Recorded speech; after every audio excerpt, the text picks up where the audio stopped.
You are now listening to Mike's Opinion. Logic Unleashed. That's right. You are now listening to the Mike's Opinion podcast. Thank you so much for listening. I'm back. I'm back. You can't keep a good man down, right? Yeah. Yo, I'm happy to be back. I'm happy to be back. I hope you doing all right. I hope you miss me. Really. I hope you did. I ain't get a whole lot of emails, but my peoples was there for me. And you might be like, yo, Mike, where you been? Where you been at, man? I'm gonna tell you. I am going to tell you more than probably you want to know. But I'm a transparent person, meaning that I'm not really about the secrets. Matter of fact, I hate liars. I hate secrets. You know, even though I know you can't tell everything, you got to keep some stuff private. And I get that. I'm not going to keep a whole lot private today because I want you to know what I experienced. I want you to know where I've been. But I always want to know how you doing. I'm about to tell you how I'm doing. But how are you doing? I missed you. I miss podding. I miss being here. And I've been throwing some stuff out there. Like I think 1 or 2 weeks, it was crickets. And I'm just gonna dive right in. I'm gonna let you know why. I moved.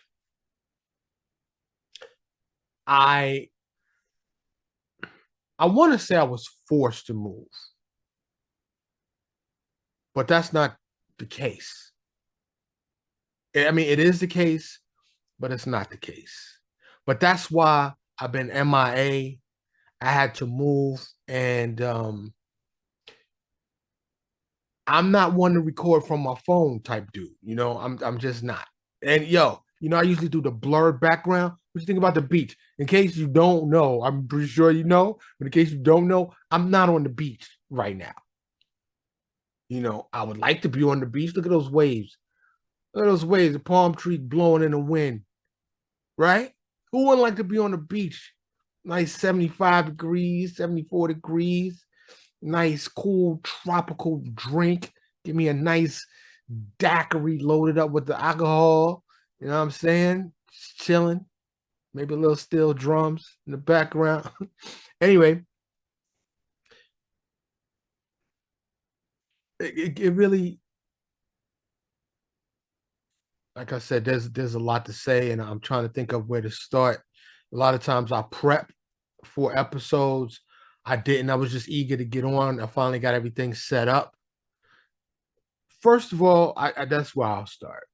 Moving sucks. I'm just going to say that. Moving sucks. And I want to say I'm ashamed to admit it at my age. And I just had a birthday a few days ago. Happy birthday to me. If you got some wine, it's some Cabernet Sauvignon. Cabernet Sauvignon. So happy birthday to me. But I am solidly in my middle 50s, right? And probably like the last year I could call it the mid 50s before I get into the late 50s. But still looking all right. I still feel strong, you know what I'm saying? Yeah. I am still feeling strong. I'm tired. I'm tired. There's no doubt about that.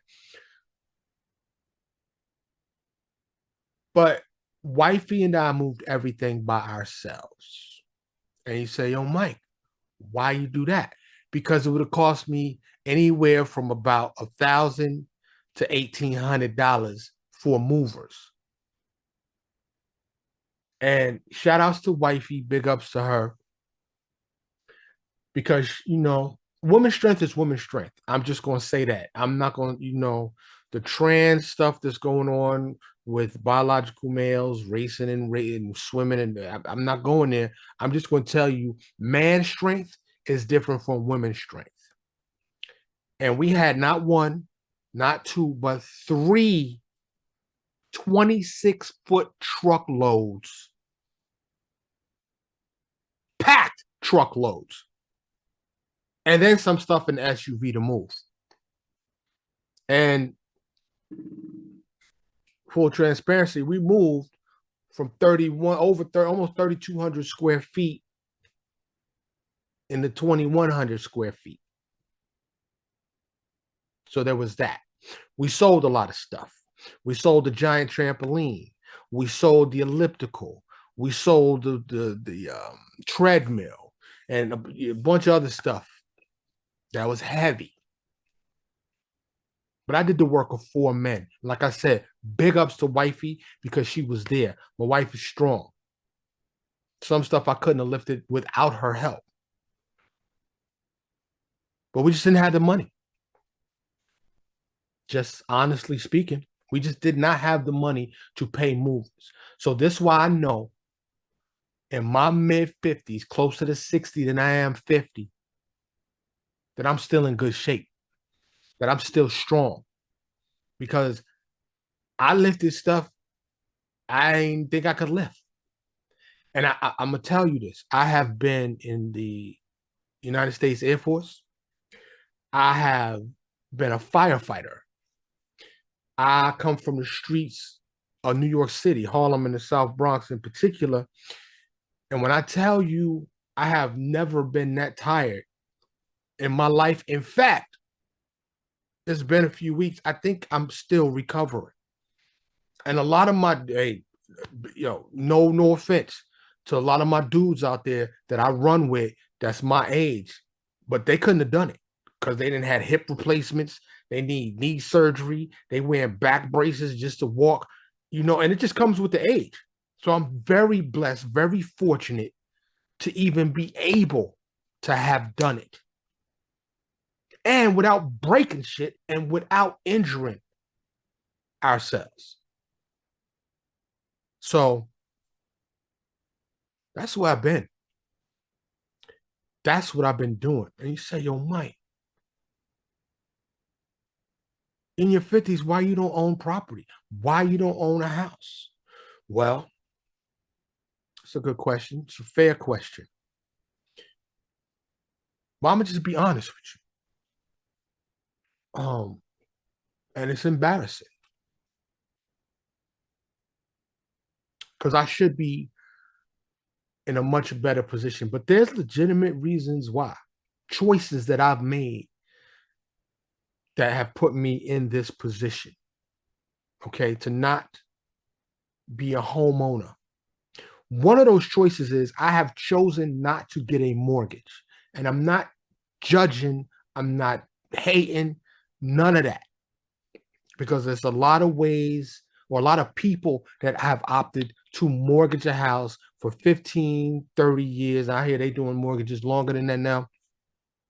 And that is one pathway to acquire familial wealth, family wealth, right? I just never wanted to do that. It may have been a mistake on my part, but I'm sticking with that because when I buy a house, I want to buy a house cash. And I still plan on doing that. Support the show, please. Help me buy a house. I'm keeping it 100. People say support the show and support the show. Yeah, all the money ain't going into the show. My money, if you support this show, a good portion, the majority of it will go to grow this show. Because there are podcasts out there making mad money. And I'm not trying to throw no shade, but there's a lot of podcasts out there way weaker and whacker than mine that don't give you substance. That's getting paper. And that's just real talk. That's Mike's opinion. Where logic is unleashed. I unleash the logic. And I refuse to do dumb shit. I'm not doing dumb stuff. I already put up pet videos in my absence. If you're watching on YouTube, you see, I think I missed 1 week, but I uploaded, funny pet videos. Something, give you something to watch. I'm not opposed to the fluff. It's just not me. I'm not doing dancing videos or I'm not talking gossip about celebrities. That's just not me. Okay? I like to talk about the issues. I like to talk about politics. I like to talk about things that matter. I like to talk about things that matter to me. That's why I named this show Mike's Opinion. I am not building a show. So many of these shows and entertainment, they are built just to get sponsorship or just to sell ads. That's they just doing it for the money. I'm not. I'm not. Do I want and need the money? Absolutely. So please support the show. Like, share, comment, follow, subscribe, do all that. And if you have a few dollars, there's ways you can do it. Just go to the show notes. Shoot me an email if you need to. If you want to send me a generous amount of cash. But I got PayPal, Cash App, Venmo, the GoFundMe is out there. So I'm asking you to contribute because I need your help. This show cannot grow without you. And if you don't want to give money, or if you can't give money, then share, spread the show. Okay, I'd greatly appreciate that. So many podcasts out there though, and even the rich and famous people, all of them getting podcasts. They should be banned from podcasts. Nah, everybody should be able to do their thing. I ain't mad at them, But so no father, grew up in the hood, no mentors. I had nobody to teach me fiscal responsibility. I have learned and am still learning.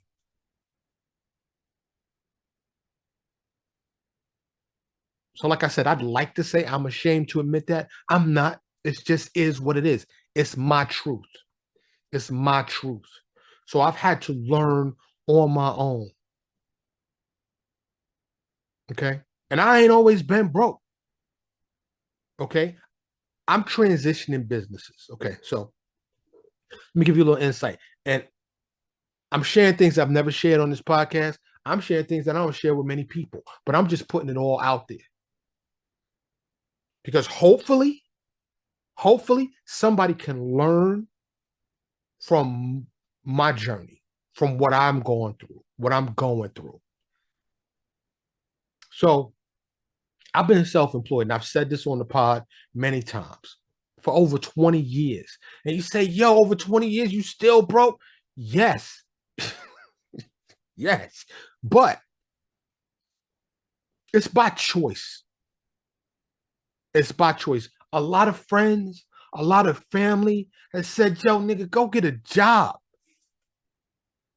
Go get a job. And so many people just don't understand. I know it sounds crazy. And as an employer, I employed a lot of people at one point. I had people that work for me, but it makes me physically ill to think of punching the clock 9 to 5 and my time not being my own. I left corporate America. I left a corporate job. I had the highest non-management position, which was paying more than most managers, had more responsibility than most managers. I just didn't have a lot of underlings. I didn't have a lot of subordinates. But I worked for a phone company as a consultant, making upwards of $70,000 a year, and I walked away. This was over 22 years ago. I walked away from it. And people was like, yo, people retire in those positions. What are you doing? It was too many chiefs, not enough Indians. My ideas were either being stolen or not implemented. And I woke up one day in my 30s, and it was like I took the red pill? I think the red pill in the Matrix. I just woke up different one day. And I can't say it was anything, a significant catalyst or something that really triggered it. I just woke up and said, fuck working for anybody else. And I still and will always subscribe to that philosophy. I would rather live under a bridge, scrounging in dumpsters, than giving 8 hours a day of the best hours of the day, 5 out of 7 days a week, 48 out of 52 weeks a year to make another corporation rich. I can't do it. And please don't misunderstand me if you're a 9 to 5 or if you work in 1, 2, 3, 4 jobs to make ends meet. You do you. Okay, I did it for a long time. I just can't do it no more. I want to carve my own path. So before I got here back to Brokeville, USA, I took a company from zero to $1 million. I'm going to repeat that. Me, myself, started out going door to door with business cards. I built the company up, and I was working from 6 p.m. to 6 a.m. 7 days a week. I got burnt out. I was cutting corners. I lost a few clients, and it was a crossroads. It was a crossroads for me. It was either go back to corporate America or dot my I's and cross my T's and take this business to the next level. And that's what I did. I was in 4 states, and I had almost 100 people working for me. And I built that company up to $1 million company on my own. I'm proud of that. I'm proud of that. It's a thankless business. And you wake up every day to complaints and problems. And I don't want to be in that business anymore. So I still have a few clients with that business, but I've transitioned into a new business that I'm learning. This is the cause for the lack of consistent, regular amounts of income. Right now, it fluctuates. There's peaks and there's valleys. Okay, I want to get to the big peaks, and I'm going to. It's just taking more time than I thought. So this podcast that I've been doing for over 3 years now, this is episode 156. Okay. And anybody that's followed me from the beginning, even before I started doing video, knows that a lot of time the audio was just raggedy. And a lot of times it still is, because I'm still learning. I am not an audio engineer. I'm learning as I go. I read a lot. I'm learning. I watch videos. I'm trying to do my best to make the audio sound better. Okay, but sometimes you hear the pop, or it's too loud, or it's too low, or it's just horrible, But I'm doing my best. Hopefully you've seen it overall get consistently better. It is my hope that this podcast can become revenue generating. I do have another podcast called The World's Shortest Podcast. That podcast has generated some revenue, couple $100, nothing big. And I know, because I'm not doing antics and fluff and gossip, and I'm not conversational because I'm not talking with a bunch of people. I'm like the Rush Limbaugh. You know what I'm saying? The solo dudes. I'm only going to appeal to a niche amount of people. The intellectual people, the people that actually listen. But so many people, we use online content to escape. We use it as escapism to entertain us. You ever watch YouTube and say, I'm going to look for something, and then 3 hours later you look up and go, oh shit, how did I spend 3 hours? It's gone. Watching nothing. Once again, I don't judge. That's just not me. I don't do that. Have I a couple of times maybe gotten sucked down the wormhole? Yes. But it don't happen often because I'm just not into that. A lot of that stuff don't entertain me. Okay. So, and I think it's part of my intellect. I think it's part of my age, maturity. But I've been different my whole life. Anybody in New York that grew up with me will tell you that. Okay. I skipped from third to fifth grade. My brother from another mother called me the brainwave. You know what I'm saying? And I'm not saying I'm better than anybody. I'm just saying I'm different. I've been different. I'm different. So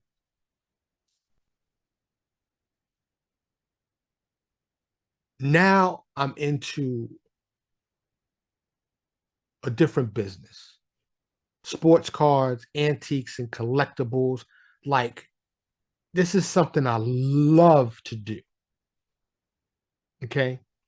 Um, check out the assortmentusa.com. And we are the assortment actually on eBay as well. Go buy some stuff. Support the show. Support me.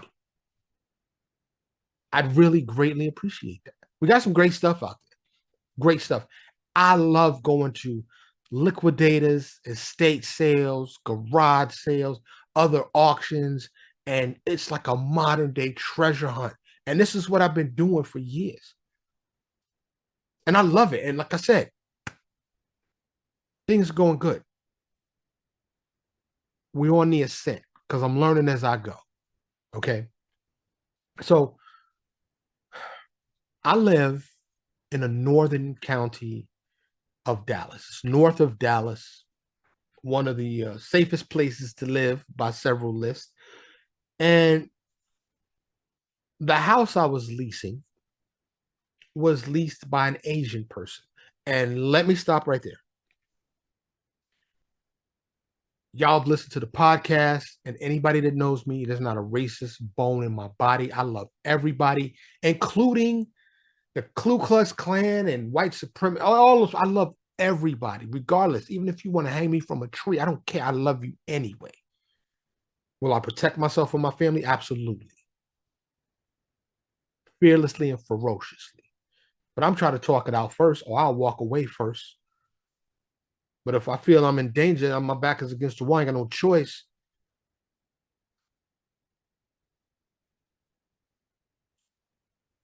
I'm going for Dolo, yo. I'm going all the way in. So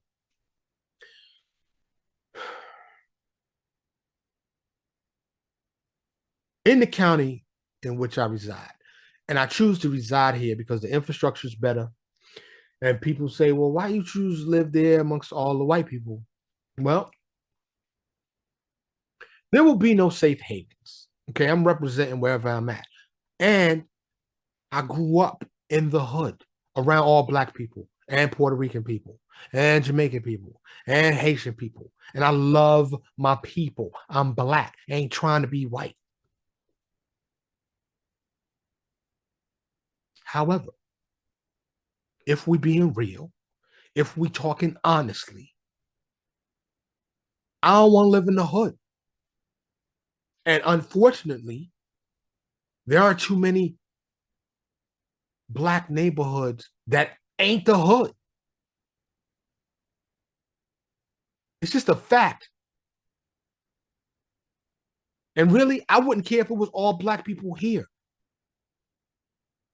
I just want the roads to be taken care of. I want the crime to be non existent or very low. I want the city services to be competent and capable. I want neighbors that respect their neighbors. I don't want your car up on bricks. I don't want to hear you bumping at 3 o'clock in the morning, waking everybody up. I don't want to hear your car starting with no muffler. So I choose to live in the burbs and raise my son in the burbs. Even though I'm a native New Yorker, born and raised in the PJs, you know what I'm saying? And I love that, and I wouldn't change that. But when you become a parent, you want what you want better than you have for your kids, and that's what I want for mine. So this is why I choose to live here. But the owner of my former residence, the one I just moved from, I'm gonna just say this: it was a Chinese owner. and I know I'm gonna catch some backlash for this, but I don't mean nothing by it. These are just the facts. And I tried to look it up. It's hard to find ownership, but I'm gonna tell you this: if you go on any of the counties immediately north of Dallas County, even if you go a little bit west, a little bit east, you will find Asian ownership. Now, I did a little research. The woman, and I can only, she seems independent. I don't know if she's representative of some kind of group, organization, or conglomerate. She seemed to be one owner. Her name is on all the tax stuff. If you look in this county, this woman that owned the house that I moved out of, Chinese woman, bought 5 houses just in the county that I lived in, or that I still live in. In 2017, she bought 5 houses cash. 5. And that's indicative of what's going on in this county. Once again, I need to reiterate, I'm not hating, I'm not a racist, nothing wrong with anybody owning anything. But lady wanted to sell her house the year before. I convinced her to let us stay another year. I expected her to let us stay yet another year, but she was like, no, get out. This time I'm not playing. Get out. So 30 days came. She gave me 60-day notice. 30 days came, and I'm like, yo, put a little pressure. She'll let us stay another year. So I slacked. Instead of starting preparing to move financially and packing and doing all that, nah, I waited because I sincerely believe she was going to let me stay. But here's why she didn't. And once again, I can't blame this woman for being a real estate investor. I can't blame this woman for getting her money. And I say that because in this county, and Texas is booming. Elon Musk, Jamba Juice, Boeing, like everybody named mama moving to Texas. Okay. And that was because property values are low. And if you look at either coast, New York or Cali, property values are still relatively low. But my particular house I was living in, the 3,200 square foot house that I was living in this county, north of Dallas, was about 250, 275 in 2017. About 250,000, 275,000 max. It's closer to $250,000 when she bought 5 of these houses. Mine, out of her five property portfolio, mine was the biggest house she owned. Now, I don't know if she had any in neighboring counties. I don't know how many houses she bought total. I know when I go onto the county site and look at her name, she bought 5 houses in 2017. I knew from her property managers, which she had fired 3 of them. We were on the 4th property manager, that she owned multiple properties. So I got to confirm several ways. So I knew it was her. So she bought it for $250. She got it on the market right now for $600,000. And guess what? She's gonna come close to getting it. She's gonna double her money, guaranteed. She's gonna get at least 500. And that's because the property values in the Dallas-Fort Worth area have skyrocketed through the roof to the moon, yo.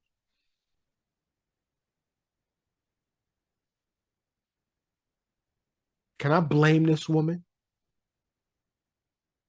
for wanting to get this money? No. No.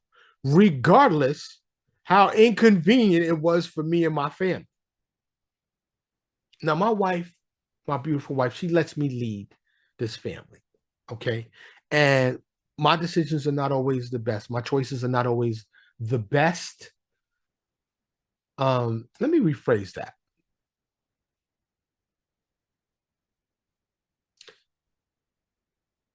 My choices are not always as informed as they should be. Facts are facts. These are not excuses that I'm still learning to manage money. I told you I made a company from $0 to $1 million. I didn't make $1 million, but gross receipts was $1 million. And during that time, at my peak, there was about a 18, 24-month peak where I was making money, good money. I didn't save it. I didn't invest it. Dumb. I admit it. It was dumb. I bought season tickets, like club seats to the Cowboys once they built a new stadium. I rented a car, a different car every week for a year and let my car sit. Now, some people will say, yo, that's just doing nigga shit. No, because I wasn't doing it to impress anybody. I thought I was letting my car sit. My philosophy, my thought process was, I'm going to not put these miles on my car, and I could afford it. And this is before, of course, pre-pandemic. This is when rental car prices was very reasonable.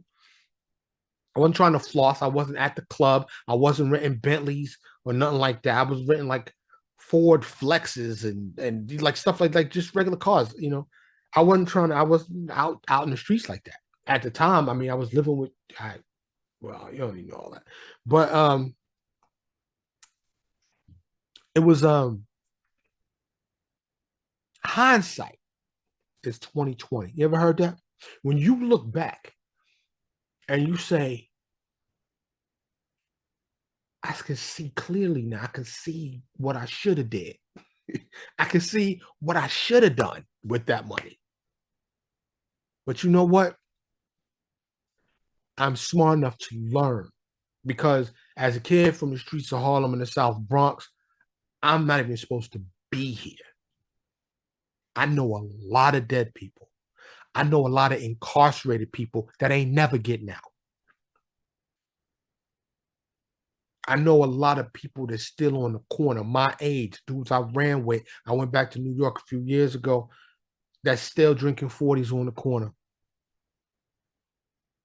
And like I said, I'm not, it sounds judgmental. I don't mean to be judgmental, but this is what they're doing. Okay? I know a lot of addicted people that couldn't overcome those addictions. So for me not to be incarcerated, for me not to be dead, for me not to be strung out on any drugs, for me to still be a functioning, contributing person to society, a family man living in the burbs, I already won. I already won. Now, still got to eat. Still got to keep these lights on. Still got to keep gas in the whip. Okay? Roof over the head. Got to have that. Okay? So I got to generate money. But I don't want to get no job. I'm not lazy. I work harder for myself than I would anybody else. It just reminds me of an episode that says, it's titled, Fuck Your Work, I'm Not Lazy. Seek out that episode. Listen to that episode. Because I need people to understand when people say, they just think you don't want no job, you don't want to work, you don't want to work. No. I just want to work for someone else.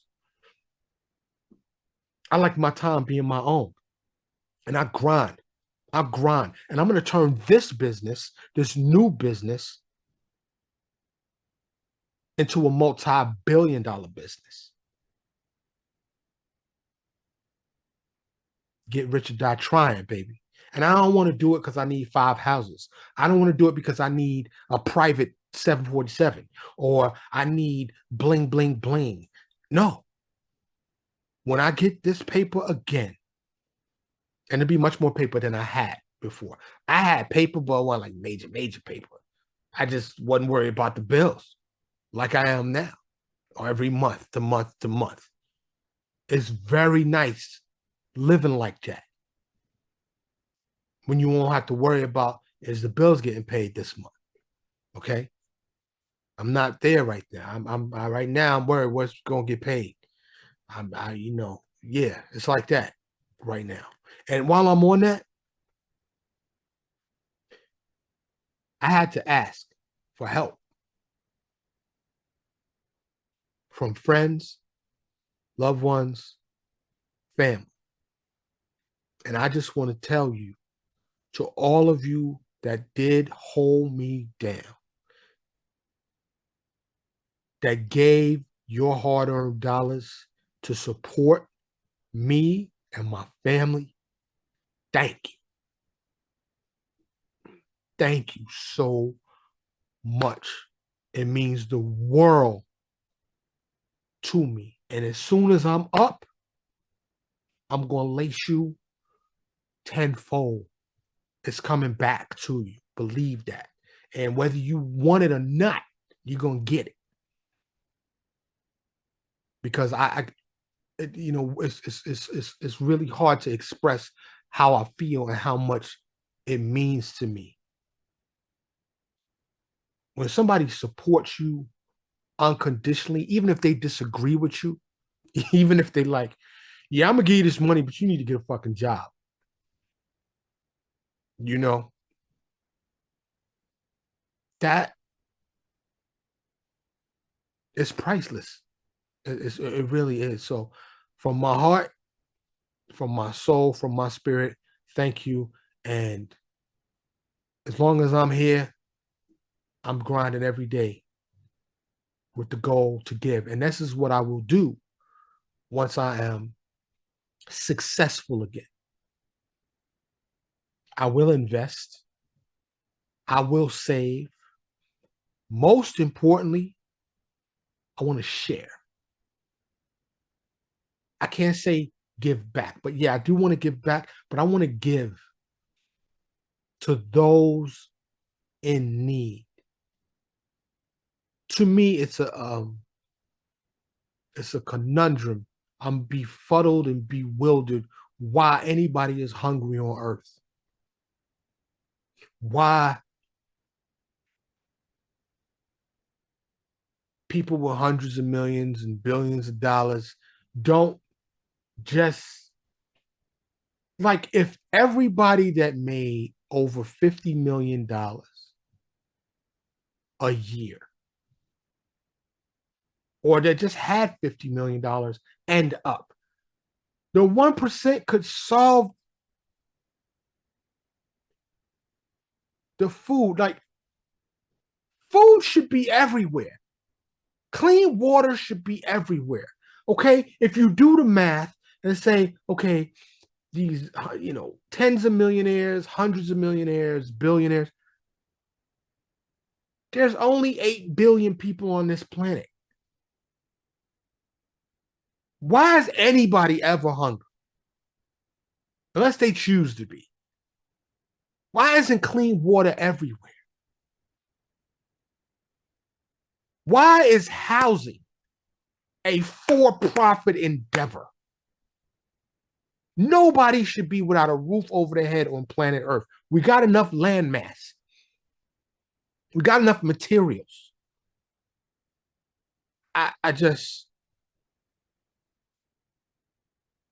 It makes no sense to me. So when I acquire wealth, my goal is to make sure,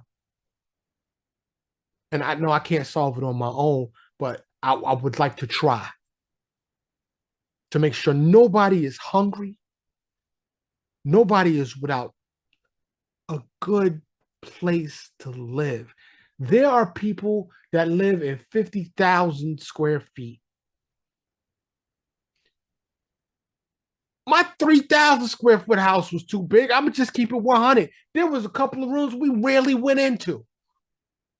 One of them we had to set up as a gym. Had these big mirrors. Like I said, I had an elliptical that I didn't use, a treadmill that I didn't use. We be out at the park. We go for walks. I barely use it. Every once in a while we use it. It's nice to have the space. I'm not going to say it's nice, but I didn't use that shit. Spare bedroom. We don't really entertain that much. We don't have guests. We thought for a hot minute we was gonna do like the Airbnb thing, like rent out a room, and it was like we don't want no strangers just coming. And then we was like put it females only, and me and wifey was like, yeah, nice little college, and but we didn't do that. We didn't do that. When family did come, it was nice to have the space. So, but realistically, a lot of people doing tiny houses. All I care is that it's safe and it's clean. That's all I care. And here in Tornado Alley, I don't know why every house don't have a basement underground. They need that here. I wander around and I digress, but I'm telling you all this. I'm just happy to be back. Next week I'll probably do an update episode, and then the UFO show is still coming, and I've got subject matter that I'm going to talk about, and the show will be back on track. Universe willing, God willing, whatever you believe, as long as I'm here, as long as I'm able. So back to the housing thing real quick. So like 3 weeks left to move out of the old crib. I'm like, all right, she ain't budging because I'm shooting shots, right? I'm shooting emails. I'm like, yo, because I had direct connection with the owner. I didn't always have to go through the property managers, who, by the way, all 4 of the property management companies that my Asian homeowner hired to manage the property were all Asian. We went to the latest one, property manager number 4, to their office, young Asian people, slick. And you ever could tell when just somebody just don't give a fuck about you? Yeah, it was that. Once again, I try not to judge, try not to be a hater. You young, you slick, you doing it. They in their 20s, 30s. They managing properties. And I looked at their portfolio. They managing a couple $1 million properties. So, they hot shots. I saw a bunch of Beamers in the parking lot. I don't know if it was theirs or not. Anyway, but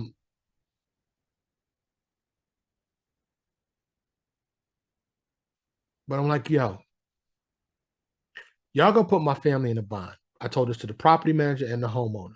We need more time. Nope. Get out. All right. I start looking. As I told you, the property values have gone up.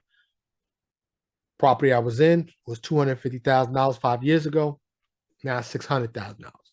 All the properties around here, there was 250, and these houses, these builders, they ain't that. I'm just gonna tell you. Second floor joint, floor squeaks, plumbing problems, electrical problems.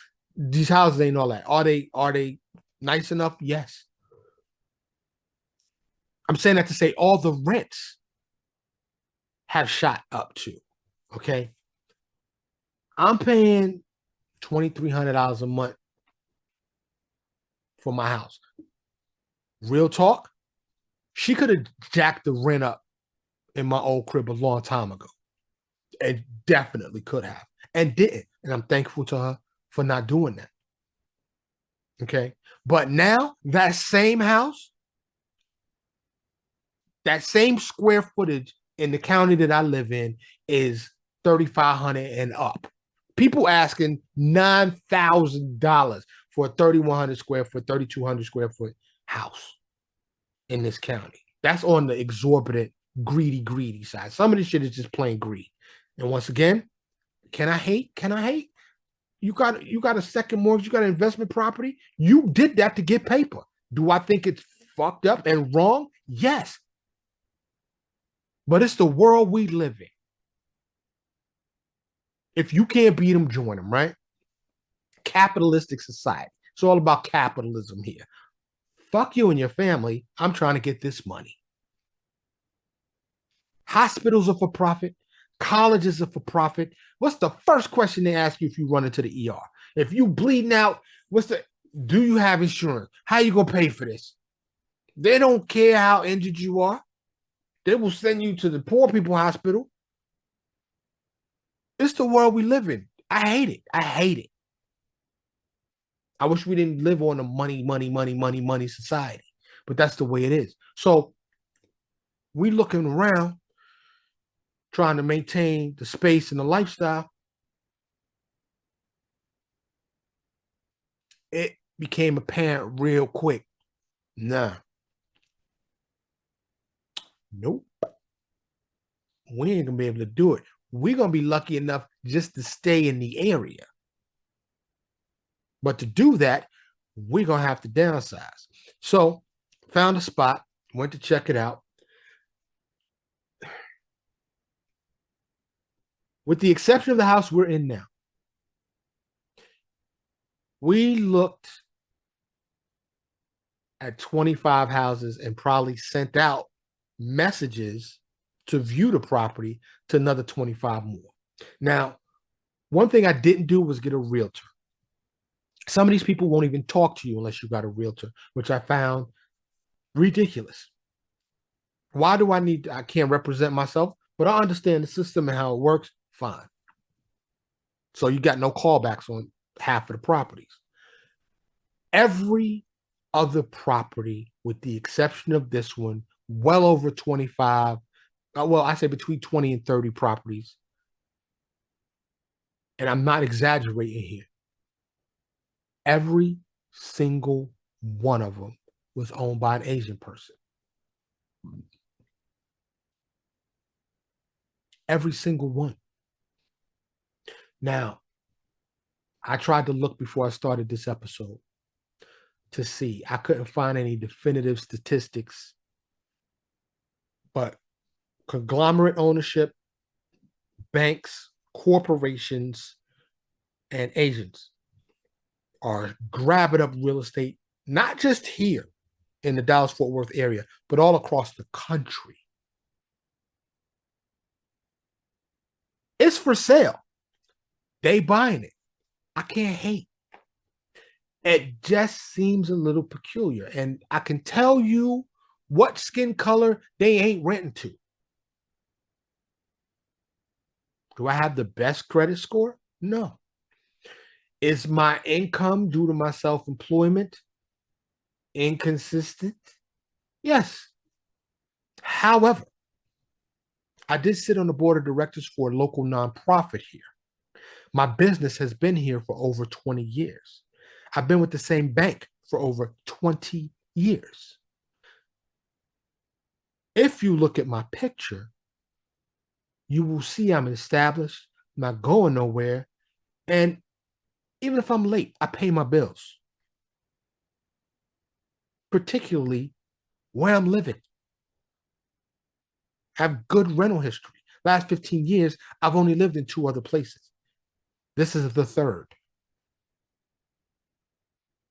So, good rental history, good recommendations, even from the house I just left. So, we went to this crib. The Asian husband shows us the house. 2,000 square foot, 3-bedroom. We went from, like I said, 3,000 square foot, 5-bedroom. And nice guy. We decided to pull the trigger and say, okay, let's do it. We thought this would be an easy process. They charge us $60 a piece for application fee. 60 for me, 60 for my wife. We start dealing with the wife by email. She shoots back, where your income coming from? I just sent you bank statements from 3 different banks, my primary bank and 2 other banks.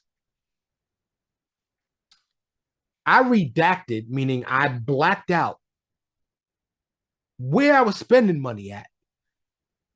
What I didn't black out was the income for the month and the balance at the end of the month. So you could see how much money I got coming in, which was enough. They want 3 times the rent, by the way, which we had close to it. She wanted 3 months worth of history. So we had 3 months worth of history, bank statements, showing that we come close to three times the rent. And at the end of each month, we still had money left. To me, that should be enough. She wouldn't get past that. So I'm going back and forth with her. And I'm like, okay, what's it going to take? She said, well, I haven't run your background check yet, which I'm not worried about my background check. Right. So she said, but I'll do a double deposit. I expected that. Okay. Being self employed, I don't have an 800 credit score. Okay, fine.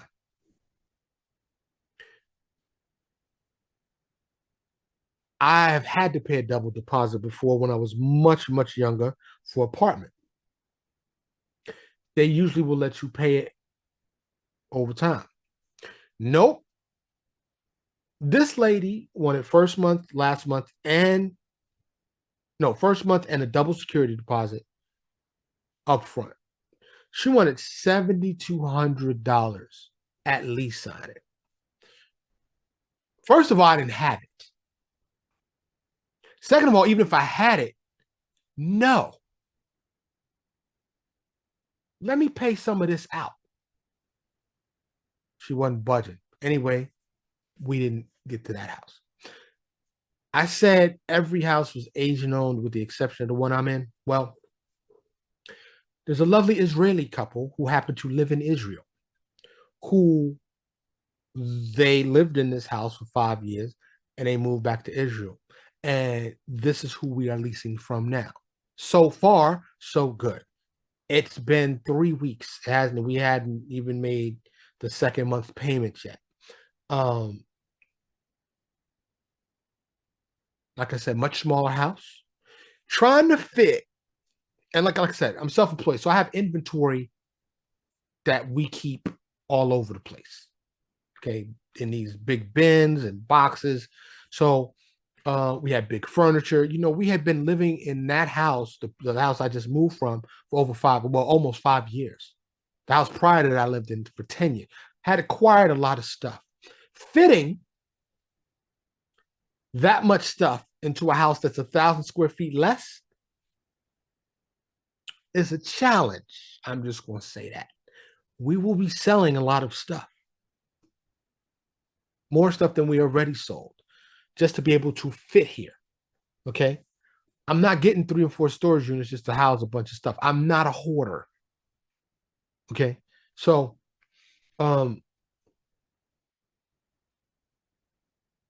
this is just the moving stuff. There have been other things going on that I'm not going to burden you with. I'm not going to share you with you. But when I tell you a weaker man would have broken because it came down to the wire. We got approved to lease this house 4 days before we had to move. I know I'm a hustler. I know I'm a grinder, but I don't ever want to be in that position again.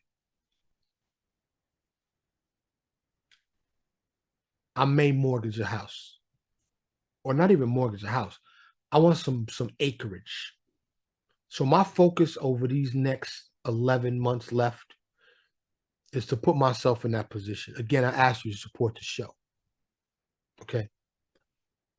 I'm asking you to support the show, to support what I'm telling you. Because this is what I'm doing. I'm a good man. I'm a good father. I'm a good husband. And I'm just a good person. And I want to do good in this world. This is why I started this podcast, to spread positivity to this world. And I'm sharing all of this with you. Maybe somebody out there is going through it. I want you to know, if you are in a good position financially, know that it may not last. Talk money away. Nowadays, you can invest commission free. Take the time to learn about investments. If you don't want to get a broker, they're still out there. The fiduciaries, more importantly. But grow your money, save your money, invest your money. If you buy things, anything that you buy that's tangible, you know, precious metals, things that that hold value, that may even grow in value.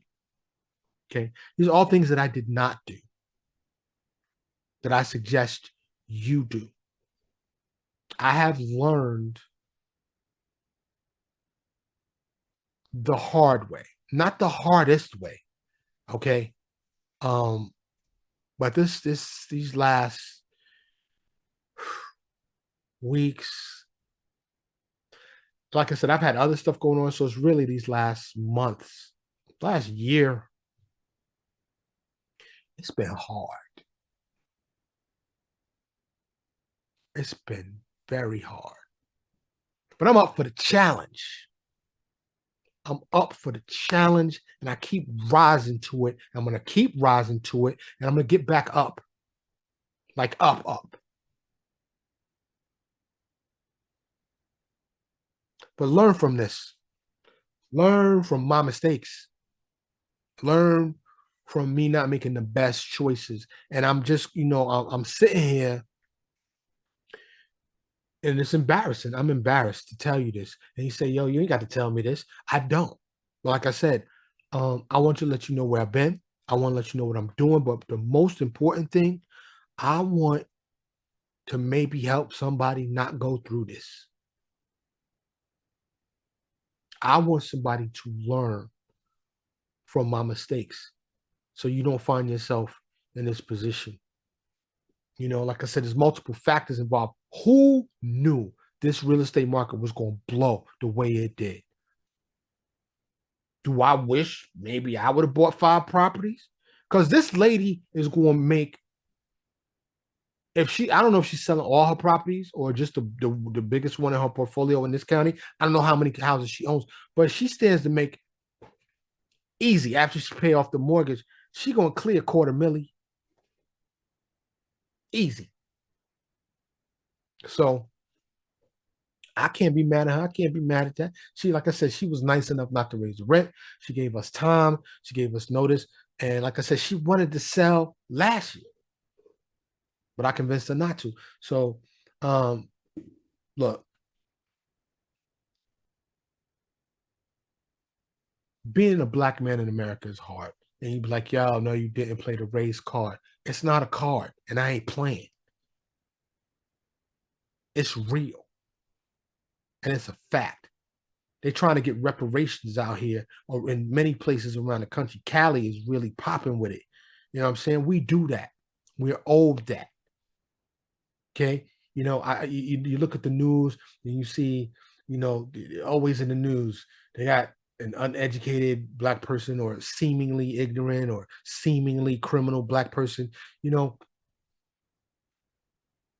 Generally speaking, it's the reason why black people are behind, because we be getting the short end of the stick in every aspect of life here in America. From slavery, when they was just outright beating your ass, hanging you, raping you, killing you, just to the banks not giving you money.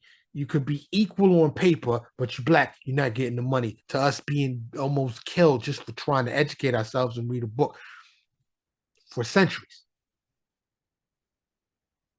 Our people are still broken, hurting, and unhealed. Systems are still against us. We are still suffering. This is a big difference between the Jewish people and the black people. Black people are a people. Judaism is a religion. I love everyone. I have white friends, Asian friends. My wife is half Asian. Okay? Latino, Indians from India, Native Americans. I don't judge people. So this is really not about color or race. But when I mention the history of this country and how it affected me and my people, it's just a fact.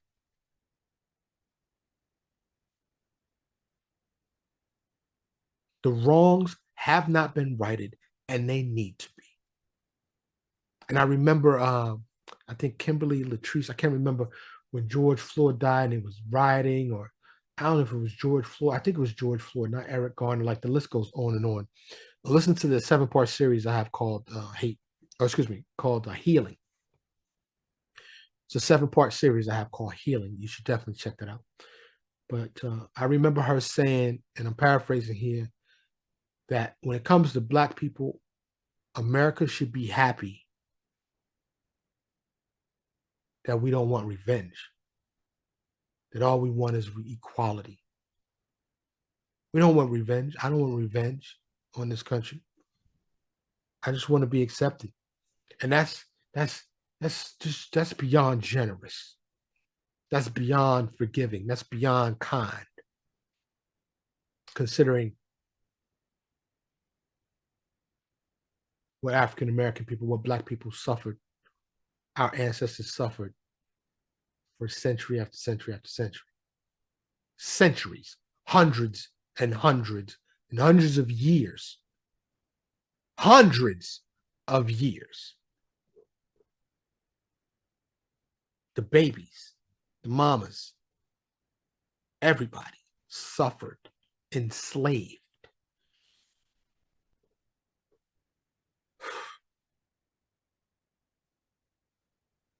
I hope this wasn't TMI. But I haven't been here because I've been going through it. I moved, I'm set up again to bring the pods to you. Hopefully you enjoy it. Hopefully you share it. And I ask for your support again. I don't know how else to really relay it to you. It's a good investment. I'm a good investment. Okay. I hope you're okay. Because I'm not the only one with problems. I'm not the only one with challenges. So I start out every pod saying it, and I end every pod saying it. That I hope that you are okay. I really mean that.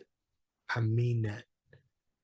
And if you're not okay, find a pathway to okay. And hopefully better than okay, to great. Because this life that we have, you lucky if you get 100 years. And I mean 100 years with your mental faculties, 100 years with your physicalness,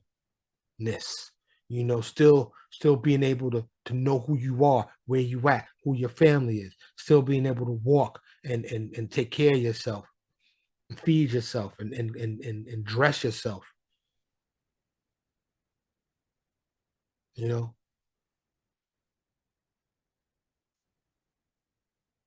I also, before I go, in Allen, Texas, a couple of weeks ago, a gunman went to the Allen Outlet Mall where my wife and son have been several times. It's not far from me at all. We could have been there. But a gunman went and took an assault rifle, went out and killed 8 people. I just want to take a moment to acknowledge that and say, may their souls rest in peace. Because this mass shooting, it seems like it's getting worse. Don't be paranoid, but be aware of your surroundings. And, on that adage I mentioned earlier, if you can't beat them, join them, strap up. Get Quick Draw McGraw. For those that don't know who that is, look it up. It's an old cartoon, Quick Draw McGraw. Be quick on that draw and be ready to fight back and defend your life, because it don't matter if you're in church, you're in a movie theater, if you're at the grocery store, if you're at the mall. We have hateful evil loose out here. And anywhere, anytime, it could happen. So may their souls rest in peace. May their souls rest in peace. I wanted to say that. Thank you. Thank you. Thank you. Thank you. Thank you. for not giving up on me. I'm glad you're still here. I'm back. I missed you. Hopefully, I won't be away like that. And if I am, I'll give you some funny videos to watch on YouTube. Or I'll do a best of. Sometimes when I remix the best of and I put the best of intro, it messes up the audio, like the last best of, and it's all poppy. And I apologize for any bad audio. Hopefully you suffer through it, or you go to a better episode with better audio. So but like I said, the healing 7-part episode, and check out the fuck your work, I'm not lazy episode. It's definitely worth listening to. You have a better insight on my philosophy into that subject. Okay. But again, thank you so much for listening. I hope you're okay. I'm Mike, and this is the Mike's Opinion Podcast. Thank you so much for listening to Mike's Opinion. Logic Unleashed.